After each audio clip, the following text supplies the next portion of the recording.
Welcome back. હવે આપણે વાત કરીશું સુરત જિલ્લાની મહત્વની મનાતી કામરેજ બેઠકની. કામરેજ બેઠક અગાઉ અનામત હતી, પરંતુ સીમાંકન બાદ તે સામાન્ય બની ગઈ છે. કામરેજ વિધાનસભા બેઠક 1975 થી અસ્તિત્વમાં આવી હતી. અત્યાર સુધી કુલ 8 વખત ચૂંટણી આ બેઠક પર યોજાઈ ગઈ છે.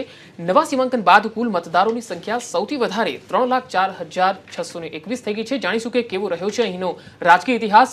નવા સીમાંકનમાં ફેરબદલો અને ભાજપ અને કોંગ્રેસ વચ્ચે કેવો જંગ જોવા મળશે અને સાથે જ મતદારોની સમસ્યાઓ કેટલી નડતરરૂપ બની જશે. આપણી સાથે જોડાયેલા છે વીટીવી 9 પૂટ હેડ લાલજી ચાવડા અને દક્ષિણ ગુજરાતના વીટીવીના કોઓર્ડિનેટર છે डॉक्टर अमरिंदर झा. आप दोनों का फिर से स्वागत है. डॉक्टर अमरिंदर, सबसे पहले आपसे पूछना चाहूंगा, नए सीमांकन के बाद कामरेज बैठक में क्या क्या परिवर्तन आए हैं? मिस्टर पंकज, कामरेज जैसे कि पहले एसटी बैठक था, अभी नवा सीमांकन जो पूरी रचना हुई है उसका ये सामान्य जनरल सीट बन गया है कामरेज. कामरेज में पूर्णतः कह सकते हैं कि एक ग्रामीण क्षेत्र है. हालांकि सूरत महानगर पालिका का 3 वार्ड उसमें सम्मिलित हुआ है. पूरा कामरेज तालुका के करीब करीब 69 गांवड़े इसमें लगे हुए हैं और उसमें 59 ग्राम पंचायत भी है. 84 तालुका के 47 गांव में 47 विलेजेस में उसमें से कुल 41 ग्राम पंचायत हैं. उसमें पूरे जो हैं 5 गांवों का समावेश हुआ है. कहने का मतलब कांग्रेस के पूरा कामरेज तालुका के जितने भी गांव हैं इस बैठक में आए हैं. 84 के 47 गांवों में 5 गांव इसमें इंक्लूड हुए हैं और सूरत महानगर पालिका के 3 वार्ड जो हैं वो अंशतः या पूरे रूप में जो वराछा, पूना, सीमाड़ा और मगोव एरिया है सूरत के आउटस्कर्ट पे, अब तो आउटस्कर्ट नहीं हो गया बाहरी किनारा, अब मेन स्ट्रीम में भी आ जाता है, जो सहारा दरवाजा की उस तरफ का पार्ट है वो इसमें लगा है. अगर राजकीय स्थानीय स्वराज की बात करें यहाँ पे तो सूरत महानगर पालिका के बैठक में जो इस बैठक में समावेश 3 वार्डों की जो स्थिति है उसमें कुल 9 काउंसिलर वो सबके सब भारतीय जनता पार्टी के हैं. जो एरियाज हैं वराछा है, पूना, सीमाड़ा है, मगोव एरिया है. कामरेज तालुका पंचायत की स्थिति में कुल 21 बैठक में भाजपा के 14 हैं, कांग्रेस के 7 हैं. कामरेज में जिला पंचायत की जो स्थिति है, जो 5 बैठक है उसमें 3 भारतीय जनता पार्टी के हैं और 2 कांग्रेस के हैं. जैसा आपने बताया कि ये शायद मतदारों के हिसाब से वन ऑफ द बिगेस्ट विधानसभा क्षेत्र होगा गुजरात में. 3,04,621 वोटर्स हैं. पुरुषों की जो संख्या हो 1,68,537, 168,537, महिला 136,083. ये मिला करके यहाँ पे एसटी बैठक के बाद ये सामान्य बैठक कामरेज सूरत जिला में बना है. જી લાલજીભાઈ, નવું સીમાંકન તો આપણે જાણ્યું ડોક્ટર ઝા પાસેથી. રાજકીય ઇતિહાસની વાત કરીએ તો કામરેજનો ઇતિહાસ કયા પ્રકારનો રહ્યો છે? પંકજ, કામરેજ જે 1975માં અસ્તિત્વમાં આવી આ બેઠક, ત્યારથી હમણાં જેમ ઝા સાહેબે વાત કરી કે એસટી એટલે અનામત હતી ખાસ કરીને શિડ્યુલ ટ્રાઇબ માટેની, એમાં 3 વખત બીજેપી જીત્યું છે, 3 વખત કોંગ્રેસ જીત્યું છે અને 1 વખત સંસ્થા કોંગ્રેસ અને 1 વખત કોંગ્રેસ આવી. પણ મોટા ભાગે જે હળપતિ જે આદિવાસીઓ જે છે ખાસ કરીને હળપતિ તરીકે ઓળખાય છે એમાં રાઠોડ જે છે મોટા ભાગે તમામ ઉમેદવારો આપણે જોઈએ નામની યાદી 1975થી લઈને 2007 સુધી, તો તમામ વખતે એ રાઠોડ જે છે હળપતિમાંથી જે આવે છે એમની જીત થઈ છે. 2007, 2002 અને 1995 એ 3 વખત બીજેપી જીત્યું છે. 1998, 1990 અને 1985 3 વખત કોંગ્રેસ જીત્યું છે. અગાઉ 1980 અને 75માં પ્રથમ વખત 75માં સંસ્થા કોંગ્રેસ અને 1980માં कांग्रेस आई जीती हो. तो આ બેઠકનો સંક્ષિપ્તમાં આપણે ઇતિહાસ પડી શકીએ. जी डॉक्टर झा, आपसे जानना चाहूँगा कि यहाँ कास्ट फैक्टर पहले किस प्रकार का था और सीमांकन के बाद यहाँ कास्ट फैक्टर की इम्पैक्ट जो है वो किस प्रकार से दिखेगी? मिस्टर पंकज, ये बेसिकली ग्रामीण एरिया है. बदलाव आए हैं डेमोग्राफिक कॉम्पोजिशन में और भौगोलिक रूप में उस तरह से कह सकते हैं क्योंकि सूरत का ये बाहरी हिस्सा है. जैसा कि पहले हम लोगों ने जिक्र किया कि सूरत महानगर पालिका के भी 3 वार्ड आते हैं, पूना, सीमाड़ा, मगोव और वराछा के कुछ पार्ट आते हैं. तो शहरीकरण का भी असर पड़ा है. जो बाहर के लोग जो माइग्रेंट्स हैं जो वहाँ पे रहना कुछ लोग शुरू किए हैं, लेकिन मूलतः ये सौराष्ट्र पटेल कह सकते हैं उनका एक सेटलमेंट है. ये कामरेज बैठक जो है वहाँ पे ज़्यादातर संख्या सौराष्ट्रन पटेल्स का है. अगर संख्या देखें तो 27%, 26.26% है सौराष्ट्र पटेल का, करीब 80,000 के आसपास हैं. अनुसूचित जनजाति शेड्यूल्ड ट्राइब वो 62,000 जो 20.35 परसेंट माने करीब करीब 20% के आसपास हैं। मुस्लिम माइनॉरिटी जो है, लघुमती जो है, वो 18,000 के आसपास हैं।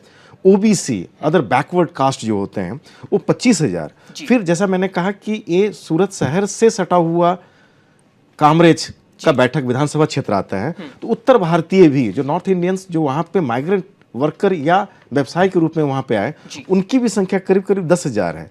फिर स्थानीय पाटीदार जो हैं, जो लोकल पाटीदार हैं, 15,000। राजस्थान से भी लोग वहाँ पे आके सेटल किए हैं, जिनकी संख्या करीब करीब 10,000 है उस मत विस्तार में। क्षत्रिय हैं और अन्य करीब करीब 76 जो मिक्स है, टोटल मिला के 3,06,000। बट ये जो पूर्णतः ये सौराष्ट्रियन पटेल का प्रभुत्व वाला बैठक है। जी, ये तो कास्ट फैक्टर की बात आपने बताई। अगर झा साहब आप ये बता दें कि 84 तालुका के जो गांव इसमें 47 गांव इसमें आए हैं, उससे किस पक्ष को ज्यादा फायदा मिल सकता है? देखिए 84 वगैरह जो 84 तालुक अभी जो ये है बैठक जो है, नवा बैठक, नवा सीमांकन 84 पहले भी था, अभी भी है, लेकिन वो जैसा कि हम लोगों ने पहले भी जिक्र किया है कि सबसे ज्यादा उसमें वोटर्स थे, करीब करीब 16 लाख से ज्यादा थे। अब होकर के 3,02,90,000 के आसपास चुने। उसमें से जो गांवों का विभाजन हुआ, जो पूरे जो उसमें जो समाविष्ट किए गए हैं 84 के, वो 5 गांव कामरेज बैठक में आए हैं। तो वहां पे भी समीकरण है वो स्थानिक लेवल का है। वहां भी जो कोली पटेल, सौराष्ट्र पटेल और जो कांठा विस्तार का जो एरिया है वो उसमें समावेश किए गए हैं। राजकीय इफेक्ट या पॉलिटिकल इम्पैक्ट क्या होगा उसमें, वो बहुत ज्यादा अलग कामरेज से नहीं होगा। भले ही नाम वो है, लेकिन अगल बगल के ही गामरे हैं ये, वो ज्यादा उसमें नहीं होगा। લાલજી ભાઈ આપને પૂછીશ 2007માં ભારતીબેન રાઠોડ અને 2002માં પ્રવીણ રાઠોડ જીત્યા. આ જીત પાછળ ભાજપની કોઈ રણનીતિ હતી કે પછી કોંગ્રેસના વિકલ્પ તરીકે મતદારોએ તેમને પસંદ કર્યા? ના પંકજ, મહત્વનો મુદ્દો જે છે કે 2002માં તો એક જે મુદ્દો હતો સમગ્ર રાજ્યમાં એ અસર હતી ગોધરા કાંડની એની, અને એના કારણે ક્યાંક ને ક્યાંક એટલે જે કેટલીક બેઠકો કોંગ્રેસની મનાતી હતી એ બેઠક ઉપર પણ બીજેપીએ જીત મેળવી હતી. અલબત્ત ત્યાં એનું જે માર્જિન જે છે આપણે જોઈએ કે લગભગ 3,892 મતોથી જીત્યા હતા પ્રવીણભાઈ રાઠોડ. 2007માં જે છે એ રસપ્રદ છે કે 12,000 જેટલા વોટથી ભારતીબેન જીત્યા હતા. અગાઉ જે છે 1998માં રમણભાઈ રાઠોડ જીત્યા હતા, એ પણ માર્જિન જે છે એ 2,000 હતું. એટલે 1995 પછી માર્જિન જે છે અહીં એ સતત એટલે 5,000ની નીચેનું જ રહ્યું છે. એ મહત્વની નોંધપાત્ર બાબત છે કે 1995માં કોંગ્રેસના ધનજીભાઈ રાઠોડ જીતે છે, એ 4,000 એટલે 4500 વોટથી જીતે છે. 1998માં રમણભાઈ જીતે છે, 2,000 વોટથી જીતે છે. 2002માં જે પ્રવીણ રાઠોડ જીતે છે એ 3,000 વોટથી જીતે છે. 2007માં જે છે એ ભારતીબેને 12,000 કરતાં વધારે વોટ મેળવ્યા, એટલે લીડ ચોક્કસપણે એમની વધી છે. એટલે એ કહી શકાય કે બીજેપી છે એનું અહીંયા જે સ્થિતિ જે છે એ સતત સુધરી છે, અથવા એનું કહી શકાય કે લીડ જે છે એ સતત વધી છે. અને હવે જ્યારે આ બેઠક જે છે એ ખાસ કરીને અનામતમાંથી સામાન્ય થઈ છે, અને એમાં મતદારો જે છે ખાસ કરીને સૌરાષ્ટ્રના પટેલો કે શહેરી અને ગ્રામ્ય વિસ્તાર જે છે એ બંને એક થયો છે. એટલે આદિવાસી એક એવું કહી શકાય કે વિકસિત વિસ્તાર, એક અવિકસિત વિસ્તાર, એ બધું હવે જ્યારે એક થશે ત્યારે હવે વોટિંગ પેટર્ન કઈ રીતના રહેશે ये આપણે જાણવું રસપ્રદ થઈ પડશે. डॉक्टर झा आपसे पूछना चाहूंगा, भाजपा ने इस बार प्रफुल्ल पानसरिया को टिकट दिया है. ये उम्मीदवार जो है उसका राजकीय बैकग्राउंड अगर हम देखें तो वो किस प्रकार का रहा है और मतदारों में उनका वर्चस्व किस प्रकार का रहा है? मिस्टर पंकज, इसके पहले मैं इस बैठक का कॉन्ट्रास्ट थोड़ा बता दूं संक्षेप में। ये चूंकि सूरत शहर के बाहरी हिस्से से मिला करके ये बैठक बनाया गया, पहले शेड्यूल्ड ट्राइब एसटी बैठक, अब जनरल जो सामान्य बैठक इसको बनाया गया है। ये कॉन्ट्रास्ट इसलिए मैं कह रहा हूँ कि सूरत शहर का पूरा ग्रोथ, डेवलपमेंट और यहाँ पे जो वहाँ पे जो मूलभूत सुविधाओं की कमी है, तो उसका राजकीय पक्ष पे कहीं ना कहीं असर पड़ेगा, क्योंकि वो जो दिन प्रतिदिन का जो डेली इंटरेक्शन होता है वहाँ के लोगों का सूरत शहर के लोगों के साथ, और एक इंटरफेस होता है, वहाँ की चकाचौंध देखते हैं, वहाँ का डेवलपमेंट देखते हैं जो यहाँ पे नहीं है, उसका कहीं ना कहीं असर पड़ेगा कि यहाँ पे क्यों नहीं है। अब रही बात जो आपने कहा कि बीजेपी के जो उम्मीदवार हैं प्रफुल्ल पंसेरिया ये बेसिकली अमरेली डिस्ट्रिक्ट के हैं, लेगवा पटेल हैं कास्ट से, और सौराष्ट्र पटेल वालों का वर्चस्व है जातिगत। अगर उसका पूरा गणित देखें तो 80,000 के आसपास सौराष्ट्र पटेल हैं 3,02,000 वोटर्स के बीच में, और प्रेजेंटली एक कॉर्पोरेटर भी हैं, नगर सेवक भी हैं सूरत महानगर पालिका में। अगर पूरा देखा जाए शेड्यूल्ड ट्राइब और माइनॉरिटी लघुमती का वोट बैंक का बेस देखा जाए तो वो एक फेवरेट नाम, एक विनेबिलिटी फैक्टर जो होता है वो प्रफुल्ल पंसेरिया की तरफ जाता है वहां पे, और बीजेपी संगठन का इनको पूरा सपोर्ट है। જી લાલજીભાઈ આપને પૂછીશ, કોંગ્રેસે ભાજપ સામે જે ઉમેદવાર ઉભો કર્યો છે ભગીરથ પીઠવડીવાલા, ભાજપ સામે આ ઉમેદવાર કેવી ટક્કર આપી શકે છે? તમને થોડું ભગીરથ પીઠવડીવાલાનું બેકગ્રાઉન્ડ એક આપી દઉં, પછી હું તમને વાત કરું કે એમના પિતા જે છે મનુ પીઠવડીવાલા એ અપક્ષ તરીકે પણ એક વખત ઉભા રહ્યા હતા, ત્યારબાદ એટલે જીત્યા હતા જી. અને જનતા દળમાં ખાસ કરીને એ ચીમનભાઈ પટેલ સાથે વખતે જોડાયા હતા ગુજરાતમાં. અને પીઠવડી ગામ જે છે અમરેલીનું, ત્યાંનું એમનું મૂળ ત્યાંના છે. હવે મુદ્દો એ છે કે અહીંયા ખાસ કરીને સૌરાષ્ટ્રના પટેલની વસ્તી જ્યારે વધારે છે, એટલે આપણે જોઈએ કે પ્રફુલ્લ પાનસેરિયા હોય કે ભગીરથ પીઠવડીવાલા, એ અમરેલીને બિલોંગ કરે, એટલે જિલ્લો જે છે અમરેલી જિલ્લાના છે. અને એ મતદાતાઓ જે છે એના ઉપર હવે એમનો કેવો પ્રભાવ છે એનું છે. ચોક્કસપણે કોંગ્રેસની જે વોટ બેંક છે પરંપરાગત, એ અહીંયા ક્યાંક ને ક્યાંક એને મદદ કરી શકે છે ભગીરથ પીઠવડીવાલાને.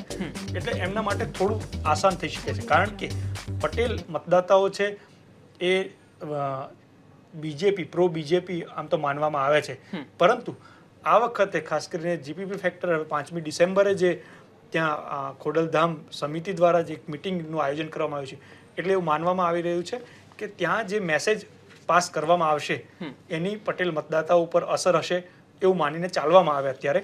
તો ચોક્કસપણે બીજેપીના ઉમેદવાર જે છે એમના માટે મુશ્કેલીઓ સર્જાઈ શકે છે. પ્લસ ભગીરથ પીઠવડીવાલા જે છે એ પોતાનું પણ એમનું બેકગ્રાઉન્ડ છે, યુથ કોંગ્રેસમાં સક્રિય છે, અને ખાસ કરીને વોટ બેંક કોંગ્રેસની જે છે એ એમના સપોર્ટમાં આવી શકે છે. એટલે એમના માટે પ્રમાણમાં સીટ કોંગ્રેસ માટે પ્રમાણમાં સરળ છે એવું થોડું કહી શકાય. પણ અંતે મતદાતા જે છે એની એટલે અસર કેટલી હશે, એટલે મોદીના ડેવલપમેન્ટ એજન્ડાની અસર હોઈ શકે, જ્ઞાતિના ફેક્ટરોની અસર હોઈ શકે, સ્થાનિક કાર્યકર્તા જે છે એટલે જે બૂથ મેનેજમેન્ટ છે એ કેવું થાય છે, એ બધા પરિબળોના અંતે નક્કી થતું હોય છે. માત્ર કેટલાક ડેવલપમેન્ટના એજન્ડા કે જ્ઞાતિના પરિબળના આધારે પણ મતદાતાઓ મતદાન નથી કરતા. અને વાત જીપીપીની કરીએ, સૌરાષ્ટ્રના પટેલ મતદારો પણ અહીં વધારે છે આ બેઠકમાં, ત્યારે કેશુભાઈના પાર્ટીના દલસુખ ચોવટિયાનું નામ તેમણે જાહેર કર્યું છે, અહીં તેની અસર કેવી જોવા મળશે? દલસુખ ચોવટિયા જે છે મૂળ જામનગર જિલ્લાના છે, બિલ્ડર્સ છે, ખાસ કોઈ પોલિટિકલ બેકગ્રાઉન્ડ નથી. પણ એક મુદ્દો હતો કે 182 બેઠકો ઉપર જીપીપીએ ઉમેદવાર જાહેર કરવાનું નક્કી કર્યું હતું, એટલે ક્યાંક ને ક્યાંક ઉમેદવારો જે છે થોડા નબળા હોય તો પણ મૂકવામાં આવ્યા હોય, અને દલસુખ ચોવટિયા જે છે એ ખાસ કોઈ અસર ઊભી નહીં કરી શકે એવું માનવામાં આવે છે. જી લાલજીભાઈ, આપને એક છેલ્લો સવાલ કે અહીં કેવો જંગ જોવા મળશે? આમ તો ત્રણેય નવા ચહેરાઓ છે, ત્યારે કેવો જંગ દેખાશે આ વખતે?